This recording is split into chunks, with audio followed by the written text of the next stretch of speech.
कहाँ से आप? उत्तर प्रदेश? मेरठ, मेरठ, उत्तर प्रदेश। अच्छा। तकरीबन मोदी सरकार के 10 साल पूरे हो गए जी। और तीसरी बार ये इलेक्शंस लोकसभा की तारीखों का जो ऐलान होना छोड़िए, आज तकरीबन पहले चरण में वोटिंग भी हुई है। जी जी।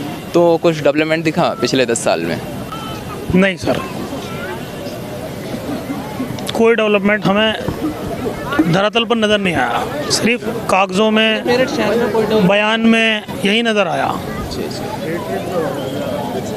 तो फिलहाल किसकी सरकार बनती हुई नज़र आ रही है आपको? फ़िलहाल तो देखिए, जो आपके सामने भी और हमारे सामने भी, कि बीजेपी की जो हैं चांसेस ठीक हैं। विकल्प कम है, ऐसा लगता है कि विपक्ष में जो नेता हैं बहुत ही वीक पड़ जा रहे हैं उनके।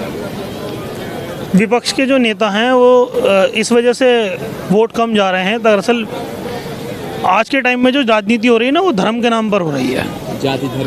जाति धर्म संप्रदाय, कास्ट, कलर और क्रीड, ना कि विकास के नाम पर।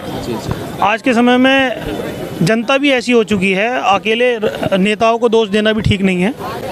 जनता को भी ना तो एम्स चाहिए, ना स्कूल चाहिए, ना यूनिवर्सिटी चाहिए। जनता को भी धार्मिक चीज़ें चाहिए।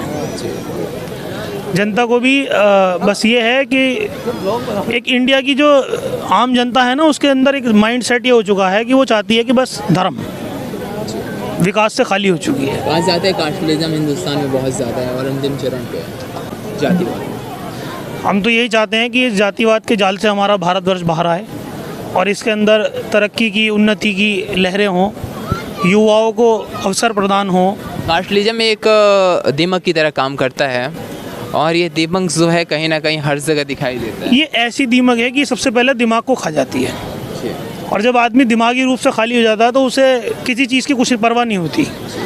वो ना अपने भविष्य का सोचता है, ना सामने वाले के भविष्य का सोचता है। उसका मोटिवेशन सिर्फ एक ही होता है कि धर्म के नाम पर जो धंधा चल रहा है वो चलता रहना चाहिए। विकास का मुद्दा, इस बार जो मैनिफेस्टो देखा गया मोदी सरकार का, उसमें महंगाई कहीं नहीं थी। महंगाई कहीं नहीं दिखती है सर, उसमें महंगाई का मुद्दा ही नहीं होना चाहिए। हाँ, महंगाई का मुद्दा नहीं छेड़ा, ये बात आपने सही करी। दरअसल आपने कई इंटरव्यूज़ देखे होंगे, आप इस फील्ड में हैं, मुझसे ज़्यादा जानते होंगे। मैं तो एक आम आदमी हूँ, आम नागरिक हूँ।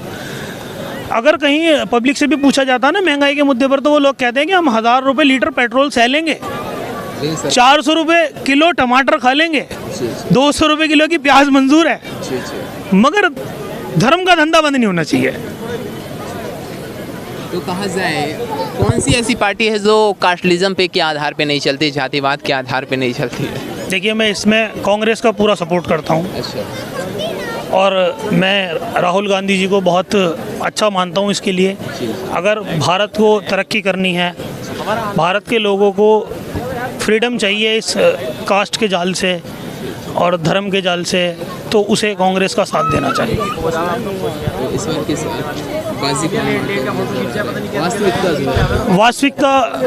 वास्तविकता जहाँ तक मैंने देखी है यूपी के अंदर, वो बीजेपी के पक्ष में है। तो योगी आदित्यनाथ की सरकार बेहतर थी या अखिलेश यादव की? नहीं, योगी आदित्यनाथ की सरकार जो है बेहतर है। मैं ऐसा कहना चाहूँगा, बहुत बेहतर बोल दे यार, मान गया। मान गए। योगी आदित्यनाथ जी की सरकार इस प्रकार बेहतर है कि इस सरकार के अंदर आदमी बोलने के लिए सुकड़ा हुआ है, और जो हमारे फंडामेंटल राइट्स जिनको हम बोलते थे कि बोलने का अधिकार, स्वतंत्रता का अधिकार, जाने का अधिकार, वो लगभग हमारे जहनों से मिट चुके हैं। इससे ज़्यादा ओपन मत बुलवाइए। सही है, हम तो खुद ही हम सोच के हंसे भी आते हैं चूँकि ऐसे टॉपिक आता है।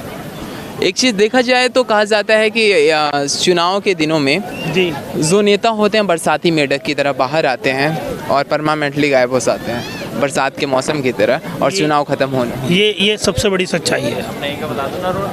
तो ये जो नीति है किस पे जब सबसे ज़्यादा लागू होती है पॉलिसी?